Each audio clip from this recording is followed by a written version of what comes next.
Hello बच्चों, आज मैं आपको कक्षा 7वीं जिसका विषय है गणित, इसकी वर्कशीट नंबर 26 समझाऊंगी, जिसकी डेट है मेरे पास 24 दिसंबर 2020। आज की वर्कशीट में हम करेंगे हमारे आसपास की ठोस आकृतियां। मतलब आज हम करेंगे तो ठोस आकृतियों के बारे में, लेकिन जो हमारे आसपास होती है ना उनको देखेंगे। ठीक है, देखो पहले में तो आपको पहले भाग में आपसे कह रहा है सही या गलत बताना है, तो 5 दे रखे हैं आपको यहाँ पर। देखो फर्स्ट में आपसे कह रहे हैं एक वृत्त, त्रिभुज, वर्ग या आयत समतल आकृति के उदाहरण है। तो क्या वृत्त, त्रिभुज, वर्ग या आयत समतल आकृति के उदाहरण है? बिल्कुल, तो ये आपका क्या हो जाएगा यहाँ पर सही, ये समतल आकृति के ही उदाहरण है। ठीक है, अब कह रहा है बेलन एक द्विविमीय आकृति है तथा त्रिभुज एक त्रिविमीय आकृति है। नहीं, ये गलत है, उल्टा लिखा हुआ है। जबकि जो बेलन होता है वो 3D होता है ना, त्रिविमीय वो होता है, और त्रिभुज जो होता है वो द्विविमीय होता है। ठीक है, तो यहाँ पर ये गलत है। ठीक है ना। थर्ड वाले में कह रहे हैं किसी ठोस के त्यर्क चित्र का माप समानुपात में रखे जाते हैं। नहीं, त्यर्क चित्र से नहीं होता। हमने याद है लास्ट वर्कशीट में किया था, जिसकी शीट आती थी आइसोमेट्रिक वाली जो होती थी, शीट होती थी ना, उसका किया था ना। तो ये इसका आंसर नहीं है, तो यहाँ पर क्या आ जाएगा? गलत।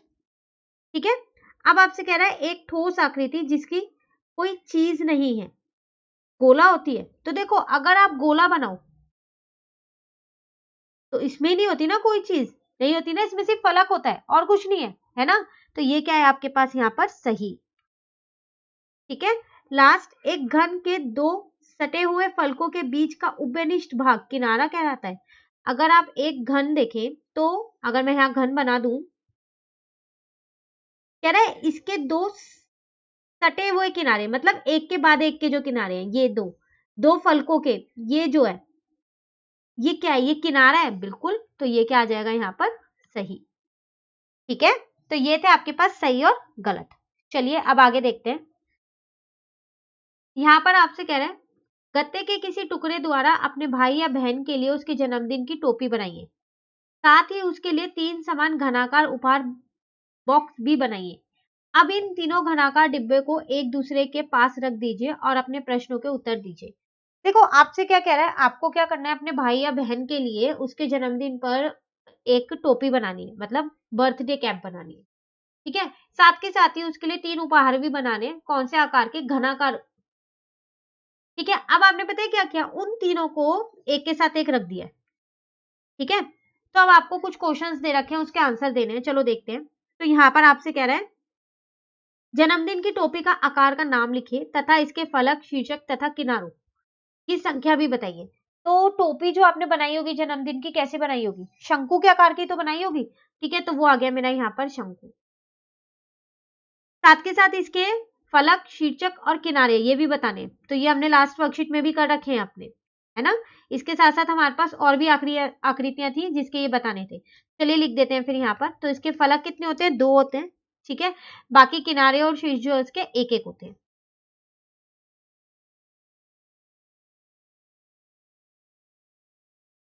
ठीक है ना, ऐसे ही होती है ना जन्मदिन की टोपी। कुछ फलक 2 हो गए, किनारे और ये एक एक हो गए।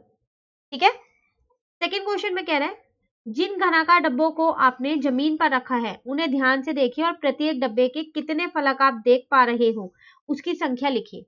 देखिए आपसे यहाँ पर कह रहा है कि जो आपने ये डब्बे रखे थे ना अभी जमीन पे, घनाकार के आकार के जो थे, अब आपको ना उन्हें ध्यान से देखना है और आपको ये देखना है कि आप कितने फलक उनके देख पा रहे हो, सिर्फ उनकी संख्या लिखनी है। तो अगर मैं यहाँ पर 3 घन बना दूं, एक के साथ एक मैं नहीं रख रही हूं, ठीक है ना,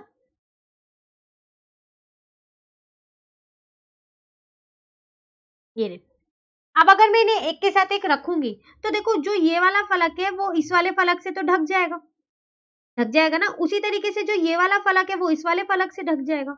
तो इसका मतलब आप देख कितने पा रहे हो? इस वाले घन के तो आप 5 फलक देख पा रहे हो, कुल मिला के 6 होते हैं ना, तो इसके 5 आप देख पा रहे हो क्योंकि ये वाला जो फलक है वो इस वाले फलक से ढक गया, और इस वाले के आप 4 देख पा रहे हो क्योंकि 2 ढक गए, इसके आसपास के जो 2 घनाकार डब्बे रखे थे उससे ढक गए। ठीक है, और इस वाले के आप कितने देख पा रहे हो? 5 देख पा रहे हो। तो आपको लिखना है प्रत्येक डब्बे के कितने, तो लिख देना पहले डब्बे के 5, दूसरे डब्बे के 4 और तीसरे डब्बे के 5। ठीक है, इतने फलक हम देख पा रहे हैं। ठीक है, चलिए मैं यहाँ से लिख देती हूँ 545, आप पूरे स्टेटमेंट के साथ इसे लिख लेना। ठीक है, थर्ड वाले में कह रहा है आपकी पुस्तक पे एक जलता हुआ बल्ब बिल्कुल सीधा रखा गया है। इस प्रकार प्राप्त होने वाली छाया की आकृति का नाम लिखिए तथा उस आकृति का रफ स्केच भी बनाइए। आपको यहाँ पर कह रहा है कि आपकी पुस्तक के ऊपर एक बल्ब है, ये रहा, और ये जल रहा है, तो इसकी जो छाया पड़ रही है आपको एक तो वो बतानी कि वो छाया किस आकार की होगी, साथ के साथ आपको ये भी बताना है, वो छाया आपको बना के भी दिखानी है, रफ स्केच बनाना है। तो देखो जब बल्ब ऊपर है, यहाँ पर किताब है ना, तो छाया आयत के आकार की बनेगी, और यहाँ पर आप छाया बना देना और इसमें ब्लैक कलर भर देना, क्योंकि छाया ऐसी होती है ना, तो ब्लैक कलर भर देना। ठीक है, तो यहाँ पर ये कुछ ऐसी बनने वाली है। ठीक है, चलिए आगे देखते हैं।